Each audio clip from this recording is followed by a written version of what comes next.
Innalillahi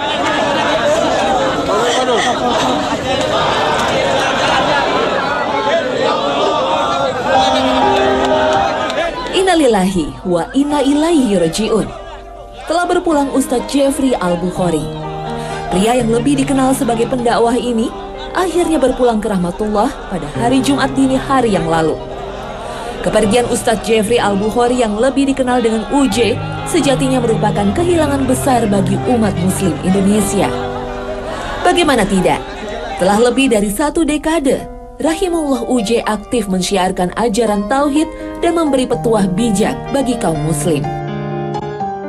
Aktivitas dakwah UJ tak pelak lagi mampu menggiring umat muslim, terutama kaum muda untuk mendekatkan kepada nilai-nilai Islami. Gaya dakwah UJ, terutama ketika tampil di media televisi, tak pelak lagi memiliki ciri khas sendiri, sehingga selalu dinanti.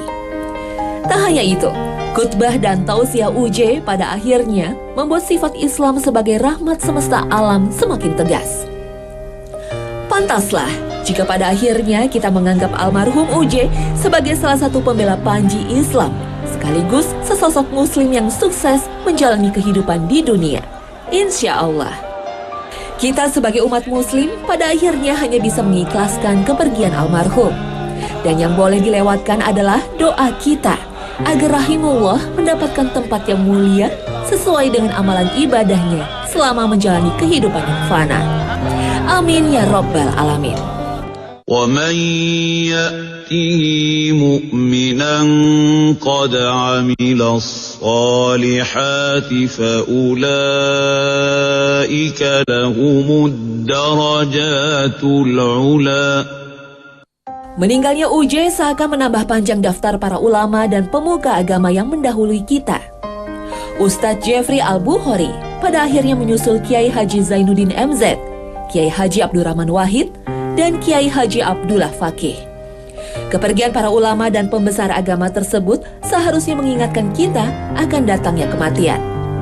Allah Subhanahu wa Ta'ala Sang Maha Besar lagi Maha Kuasa telah memfirmankan akan kepastian datangnya kematian dalam surat Al-Jumu'ah ayat ke-8. قُلْ إِنَّ الْمَوْتَ الَّذِي تَفِرُّونَ مِنْهُ فَإِنَّهُ مُلَاقِيكُمْ ثُمَّ تُرَدُّونَ إِلَى عَالِمِ الْغَيْبِ وَالشَّهَادَةِ فَيُنَبِّئُكُم بِمَا كُنتُمْ تَعْمَلُونَ. Sadaqallahul Azim, Maha benar Allah atas segala firman-Nya. Pemirsa, kepergian kita menuju alam baka sejatinya adalah pasti. Dan kematian bukanlah akhir dari kehidupan yang hakiki. Kematian merupakan awal dari kehidupan abadi. Namun hanya amal kehidupan dunia yang akan menjadi penentu posisi kita di kehidupan abadi nanti. Artinya, dunia menjadi satu-satunya kehidupan yang menjadi ladang amal dan pahala untuk bekal kehidupan abadi. Siapakah kita? Siapakah Anda? Karena sejatinya, ajal tidak mengenal waktu kapan. Dan ajal tidak menunggu kita untuk bertaubat. Mari kita renungi hadis Rasulullah SAW berikut ini. Ada 3 perkara yang mengikuti mayit sesudah wafatnya, yaitu keluarganya, hartanya, dan amalnya.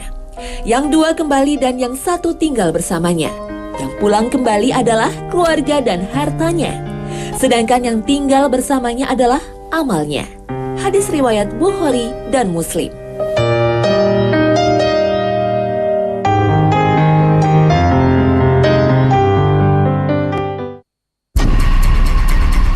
Assalamualaikum warahmatullahi wabarakatuh. Selamat pagi pemirsa Trans 7. Hasanah Ensiklopedia Islam Dunia pagi ini kembali hadir ke hadapan Anda untuk berbagi wawasan keislaman dan saling berwasiat dalam kebajikan.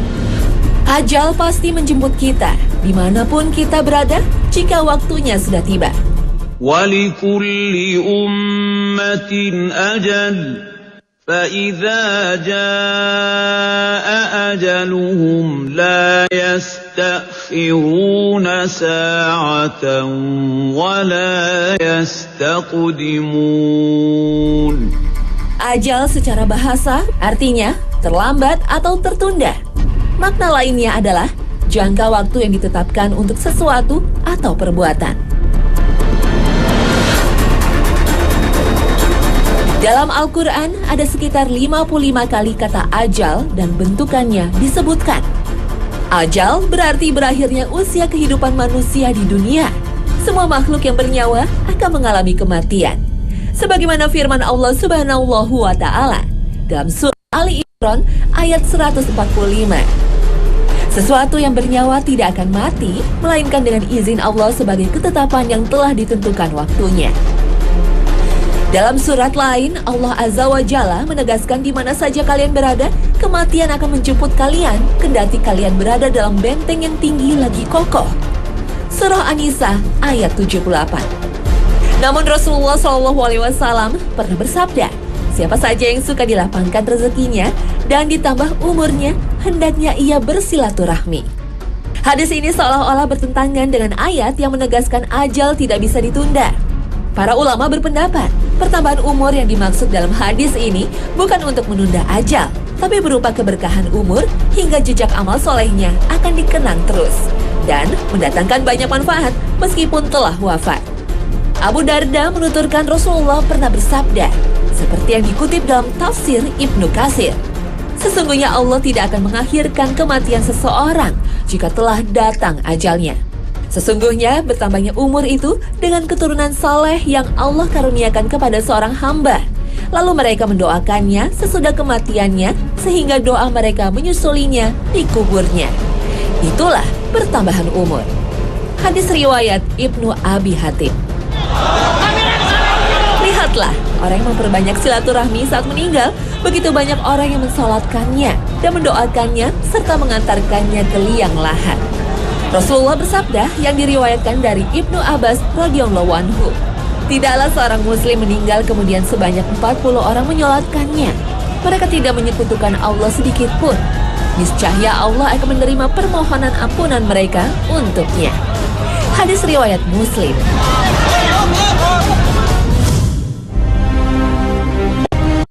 Ketika ajal telah tiba, malaikat maut datang untuk mencabut nyawa manusia. Inilah detik-detik yang sangat menegangkan dan menyakitkan yang disebut sakratul maut. Datangnya sakratul maut adalah sesuatu yang pasti terjadi. وَجَاءَتْ سَكْرَةُ الْمَوْتِ بِالْحَقِّ ذَلِكَ مَا كُنْتَ مِنْهُ تَحِيدُ.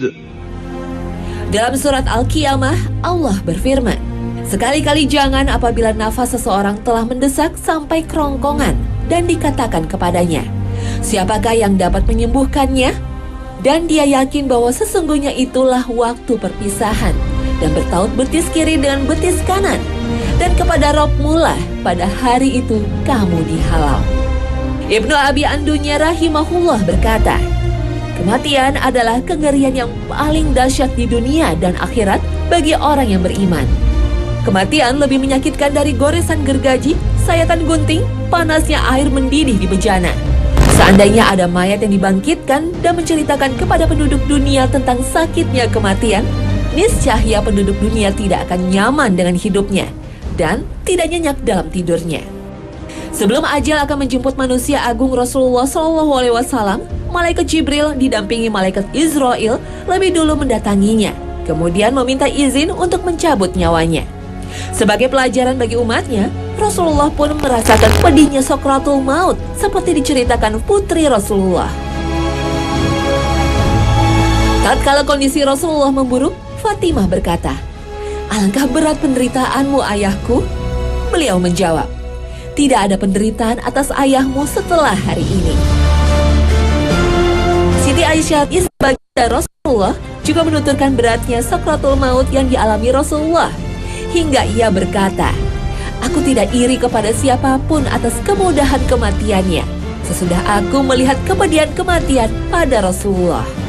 Inilah pelajaran bagi umatnya hingga Rasulullah rela untuk menderita dalam sakratul maut. Namun Rasulullah menyampaikan kabar baik. Seorang hamba mukmin jika telah berpisah dengan dunia, menyongsong akhirat, maka malaikat akan mendatanginya dari langit dengan wajah yang putih. Rona muka mereka layaknya sinar matahari. Mereka membawa kafan dari surga serta hanut atau wewangian dari surga. Mereka duduk di sampingnya sejauh mata memandang. Berikutnya malaikat maut hadir dan duduk di dekat kepalanya sambil berkata, "Wahai jiwa yang tenang, keluarlah menuju ampunan Allah dan keriduannya." Ruhnya keluar bagaikan aliran cucuran air dari mulut kantong air. Setelah keluar ruhnya, maka setiap malaikat maut mengambilnya. Dan para malaikat lainnya tidak membiarkan di tangan malaikat maut sejenak saja untuk mereka ambil lalu diletakkan di kafan. Dan dari jenazah tercium aroma mis terwangi yang ada di dunia. Inilah Sakratul Maut yang dialami oleh orang-orang yang istiqomah dalam keimanan dan kesalehannya. الذين تتوفاهم الملائكة طيبين يقولون سلام عليكم ادخلوا الجنة بما كنتم تعملون. Dalam catatan sejarah, berbagai kisah Sakratul Maut penuh rahmat dialami oleh orang-orang saleh. Imam Al-Ghazali sebelum wafat sempat menunaikan sholat lebih dulu. Saat posisi tidur dengan kedua tangan di dada serta menghadap ke kiblat, malaikat maut pun datang mencabut nyawanya. Berbagai kisah lainnya juga menjadi teladan bagi kita. Orang-orang soleh wafat saat bersujud, membaca Al-Quran, atau ada juga yang tengah berdakwah. Jejak amal soleh yang mereka tinggalkan terus membekas. Sebagai bukti cinta, ribuan orang melayat dan menghadiahinya dengan sholat jenazah. Subhanallah, alangkah indahnya ajal menjemput mereka. Tapi kabar buruknya, Sakratul Maut yang dialami orang-orang kafir begitu dahsyat penderitaannya. ولو ترى إذ الظالمون في غمرات الموت والملائكة باسطوا أيديهم أخرجوا أنفسكم اليوم تجزون عذاب الهون بما كنتم تقولون على الله غير الحق وكنتم عن آياته تستكبرون. Alangkah dahsyatnya sekiranya kamu melihat saat orang-orang zalim dalam tekanan Sakratul Maut, sedangkan para malaikat memukul dengan tangannya sambil berkata, "Keluarlah nyawamu." Di hari ini, kamu dibalas dengan siksaan yang sangat menghinakan, karena kamu selalu mengatakan terhadap Allah yang tidak benar, dan karena kamu selalu menyombongkan diri terhadap ayat-ayatnya. Rasulullah bersabda, sesungguhnya hamba yang kafir jika akan berpisah dengan dunia menyongsong akhirat, maka malaikat-malaikat yang kasar akan turun dari langit dengan wajah yang buruk.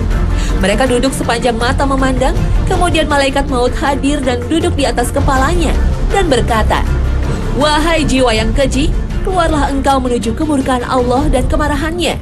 Maka ia mencabut ruhnya layaknya mencabut safut atau penggerek besi bermata banyak terbuat dari bulu wol basah.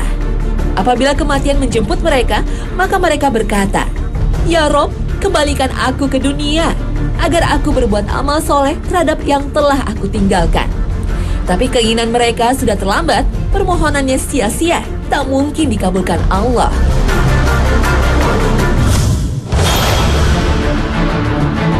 Setelah nyawa manusia dicabut, maka manusia akan memasuki alam baru yang disebut alam barzah. Alam barzah adalah alam kubur yang membatasi antara dunia dan akhirat. Alam barzah menjadi tempat persinggahan antara jasad manusia sampai dibangkitkannya pada hari kiamat. Allah Subhanahu wa Ta'ala berfirman dalam surat Al-Mu'minun ayat 100. Di hadapan mereka ada dinding sampai hari mereka dibangkitkan. Ia menjawab, itu adalah alam antara kematian dan kebangkitan kembali. Saat di alam barzah inilah manusia sudah mengetahui bagaimana nasibnya pada hari akhir. Apakah akan menjadi penghuni surga atau neraka? Jika ia penghuni surga, pintu surga sudah dibukakan dan hawa surga akan dirasakannya setiap pagi dan sore. Sebaliknya, jika menjadi penghuni neraka, pintu neraka sudah dibukakan dan ia akan merasakan hawa panas neraka setiap pagi dan sore.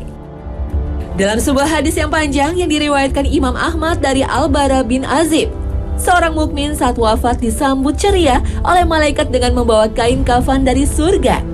Kemudian datanglah malaikat maut duduk di atas kepalanya dan memerintahkan ruh yang baik untuk keluar dari jasadnya. Lalu disambut oleh malaikat dan ditempatkan di kain kafan surga dan diangkat ke langit. Penduduk langit dari kalangan malaikat menyambutnya sampai di langit terakhir bertemu Allah. Kemudian Allah memerintahkan pada malaikat untuk mencatat kitab hambanya di dalam Iliyin dan dikembalikan ruhnya ke alam barzakh. Setelah dikembalikan lagi ruh itu ke jasadnya, datanglah dua malaikat Munkar dan Nakhir yang akan bertanya kepada sang mayat. Dalam sebuah hadis yang diriwayatkan Bukhari Muslim dari Al-Bara bin Azib, ketika seorang mayit telah selesai dikuburkan dan dihadapkan pada alam akhirat, maka akan datang padanya dua malaikat, yaitu malaikat Munkar dan Nakhir yang akan bertanya kepada sang mayit 3 pertanyaan. Pertanyaan pertama, Man Rabbuka? Siapakah Tuhanmu? Pertanyaan kedua, Wama dinuka? Apa agamamu? Dan ketiga, siapakah orang yang telah diutus di antara kalian? Orang yang beriman bisa menjawab dengan baik semua pertanyaan malaikat ini, kemudian mendapat kenikmatan di alam kubur dengan dibukakan pintu surga baginya, dilapangkan alam kuburnya. Sang mayit akan mendapat teman yang baik dengan wajah yang baik, pakaian yang baik, dengan aroma yang baik. Keadaan ini berbeda dengan orang yang tidak beriman.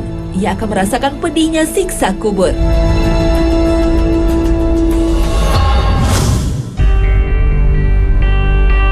Setelah jenazah berada di alam barzakh, siksa kubur menanti orang-orang yang zalim. Dalam berbagai hadis, Rasulullah mengisahkan derita alam kubur.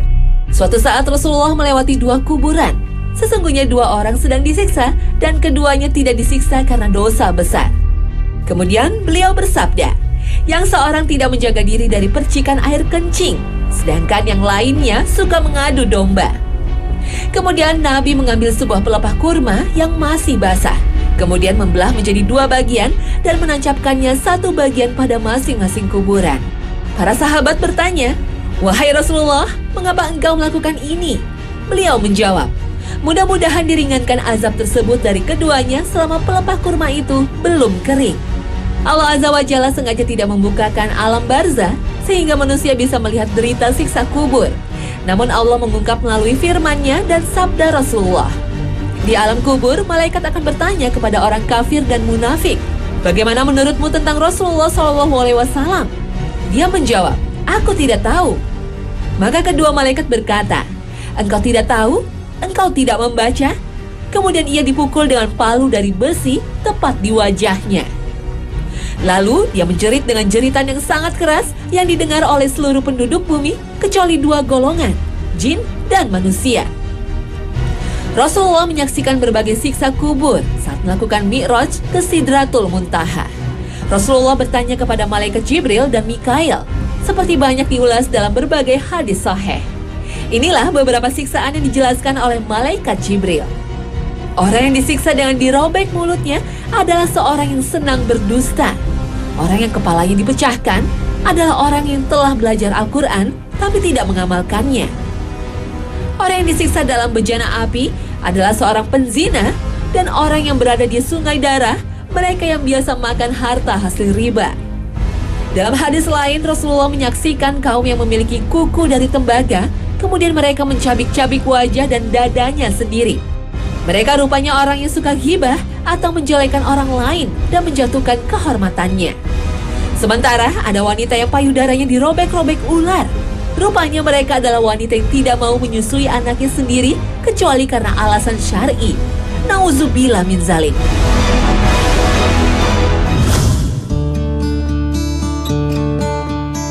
Kita tidak tahu kapan ajal akan menjemput kita, maka bersegeralah untuk bertobat.